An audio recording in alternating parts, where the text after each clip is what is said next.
Speaker, আগামী 180 দিনের কর্মসূচির আওতায় জনগণকে হেলথ কার্ড প্রদানের একটি উদ্যোগ আমাদের রয়েছে।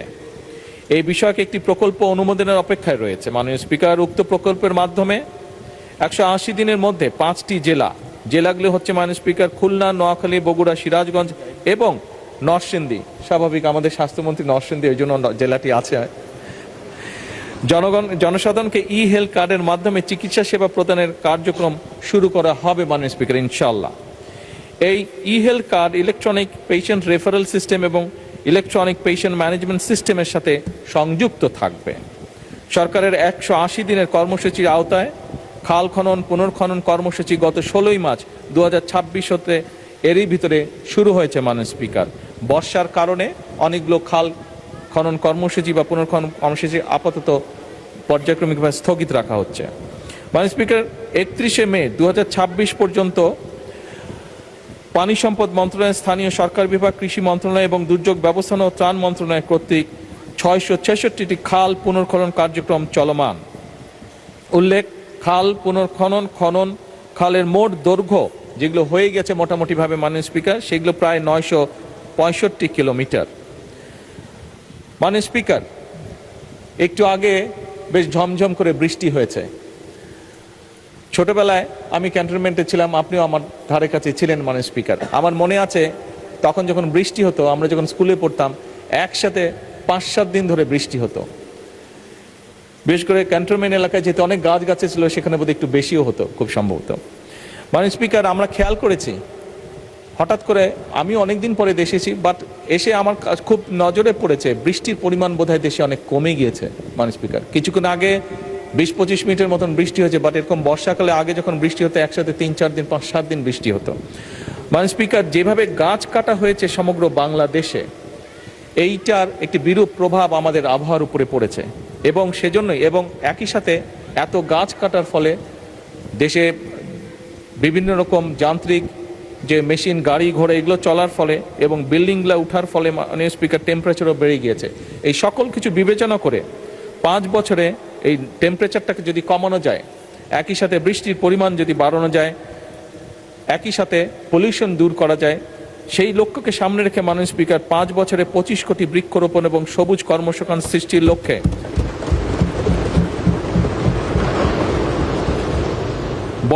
বনায়ন সৃজনের জন্য ইতিমধ্যেই উদ্যোগ গ্রহণ করা হয়েছে মাননীয় স্পিকার। আসন্ন বর্ষা মৌসুমে আমরা চেষ্টা করছি ইনশাআল্লাহ 3,14,00,000 চারা আমরা রোপণ করব সারা দেশে। বৃক্ষরোপণ অনুষ্ঠান সম্পাদন করার জন্য স্থানীয় সরকার এবং এনজিওদের মধ্যে এরই মধ্যে মাননীয় স্পিকার সমন্বয় করা হয়েছে। মাননীয় স্পিকার, এই সংসদে দাঁড়িয়ে আমি বলেছিলাম একদিন যে বিগত অনেকগুলো বছর আমাকে বিদেশে বাধ্য হয়ে থাকতে হয়েছে, কিন্তু সেই সময় আমি দেখেছিলাম সেই দেশের শিশুরা কি সুন্দর জুতা জামা কাপড় পরে স্কুলে যায় এবং আমার তখন ইচ্ছা ছিল কোনোদিন যদি আল্লাহর রহমতে সুযোগ পাই, চেষ্টা করব এই দেশের শিশুদেরকেও যাতে এরকম একটি ব্যবস্থা করা যায়। এবং তারই অংশ হিসাবে মাননীয় স্পিকার, আগামী অর্থ বছরে সরকারি প্রাথমিক বিদ্যালয়ে বর্তমান সরকার ইনশাল্লাহ 2 লক্ষ শিশুর মাঝে বিনামূল্যে স্কুল ড্রেস বিতরণ করার পরিকল্পনা গ্রহণ করেছে। এছাড়াও বিভিন্ন স্কুলে পর্যায়ক্রমিকভাবে 1 টিচার 1 ট্যাব পরিকল্পনা বাস্তবায়নের কাজ শুরু হয়েছে মাননীয় স্পিকার।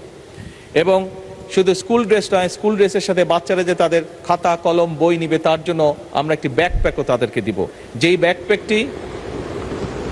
ব্যাকপ্যাকটি সম্পূর্ণভাবে তৈরি হবে বাংলাদেশে এবং একসময় যে বাংলাদেশের সোনালী আঁশ পাট বলতে আমরা যেটিকে জানি, সেই পাট দিয়ে এই ব্যাগ তৈরি করা হবে মাননীয় স্পিকার। মাননীয় স্পিকার, কারিগরি ও মাদ্রাসা শিক্ষা প্রতিষ্ঠানসমূহ বাস্তবায়নে আগামী 100 দিনের মধ্যে দেশের 2336টি কারিগরি এবং 8232টি মাদ্রাসা শিক্ষা প্রতিষ্ঠানে ফ্রি ওয়াইফাই চালু করা হবে। মাননীয় স্পিকার, সারা দেশের শহর ও গ্রাম অঞ্চলে খেলার মাঠ নির্ধারণ ও অবকাঠামো উন্নয়নে কর্মকৌশল নির্ধারণে কেন্দ্রীয় পর্যায়ে গঠিত কমিটি কাজ করছে। প্রতিটি ইউনিয়ন ও উপজেলায় যথাক্রমে 8 বিঘা ও 10 বিঘা করে উন্মুক্ত খেলার মাঠ তৈরির পরিকল্পনা রয়েছে। মাননীয় স্পিকার, আমরা গতকাল এখানে আলাপ করছিলাম, বিরোধী দলীয় কয়েকজন সংসদ সদস্য, আমাদের দলের থেকেও কয়েকজন সংসদ সদস্য একটি বিষয়ে কনসার্ন এক্সপ্রেস করেছেন, সেটি হচ্ছে যে নেশা বা ড্রাগের একটি বিষয় যেটি আস্তে আস্তে ছেয়ে ফেলছে যুব সমাজকে। আমি ব্যক্তিগতভাবে দৃঢ়ভাবে বিশ্বাস করি আমরা যদি আমাদের সন্তানদের জন্য খেলার মাঠ তৈরি করতে পারি, তাদেরকে খেলার ব্যবস্থা তৈরি করতে পারি, অনেকাংশেই এই অভিশাপ থেকে আমরা বের করে আনতে সক্ষম হব আমাদের পরবর্তী প্রজন্মকে। এবং সেই লক্ষ্যকে সামনে রেখেই মাননীয় স্পিকার খেলাধুলার জন্য মাঠ বা খেলার ব্যবস্থা আমরা এই পরিকল্পনাটি গ্রহণ করেছি। হাইটেক সফটওয়্যার পার্ক এবং আইসিটি সেন্টারসমূহ কার্যকরভাবে পরিচালনার জন্য এবং বাংলাদেশে পেপ্যালের কার্যক্রম আরম্ভে কার্যকর উদ্যোগ গ্রহণে একটি কমিটি গঠন করা হয়েছে।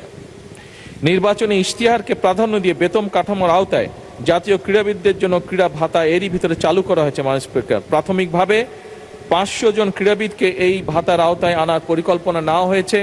এর মধ্যে মাননীয় স্পিকার 300 জন ক্রীড়াবিদকে অলরেডি ভাতা প্রদান করা হয়েছে। এছাড়াও 325 জন ক্রীড়াবিদকে ক্রীড়া কার্ড প্রদান করা হয়েছে মাননীয় স্পিকার। মাননীয় স্পিকার, ল্যাঙ্গুয়েজ স্টুডেন্ট ভিসায় বিদ্যমান জামানতবিহীন ঋণ সীমা যা আগে ছিল 3 লক্ষ টাকা সেটিকে বাড়ানো হয়েছে এবং সেটি এখন 3 লক্ষ থেকে 10 লক্ষ টাকায় উত্তীর্ণ করা হয়েছে। জাপানগামী শিক্ষার্থীদের জন্য ভিসা প্রাপ্তির পূর্বেই সার্টিফিকেট অফ এলিজিবিলিটির ভিত্তিতে এই ঋণ প্রদান সহজীকরণ করা হয়েছে। 2030 সালের মধ্যে 20% নবায়নযোগ্য বিদ্যুৎ উৎপাদনের লক্ষ্যে ইতিমধ্যে জাতীয় রুফটপ সোলার কর্মসূচি এবং নেট মিটারিং এর মাধ্যমে মোট 35 মেগাওয়াট বিদ্যুৎ জাতীয় গ্রিডে সংযুক্ত হয়েছে এবং এটিকে 2030 সালের মধ্যে মাননীয় স্পিকার, যে সোলারের যে বিদ্যুৎ, এটিকে 30 সালের মধ্যে আমরা মিনিমাম 5000 মেগাওয়াটে নিয়ে যেতে চাই। মাননীয় স্পিকার, সরকার 5 লক্ষ সরকারি কর্মচারী নিয়োগের সিদ্ধান্ত, যা একটু আগে আমরা আলোচনা করেছি একজন সংসদীয় প্রশ্নের পরিপ্রেক্ষিতে, কম বেশি গ্রহণ করেছে। ইতিমধ্যেই শুধুমাত্র জনপ্রশাসন মন্ত্রণালয় অধীনস্থ দপ্তর এবং সংস্থাসমূহে শূন্য পদের বিপরীতে 2879 জন মানুষকে নিয়োগের কার্যক্রম চলমান রয়েছে।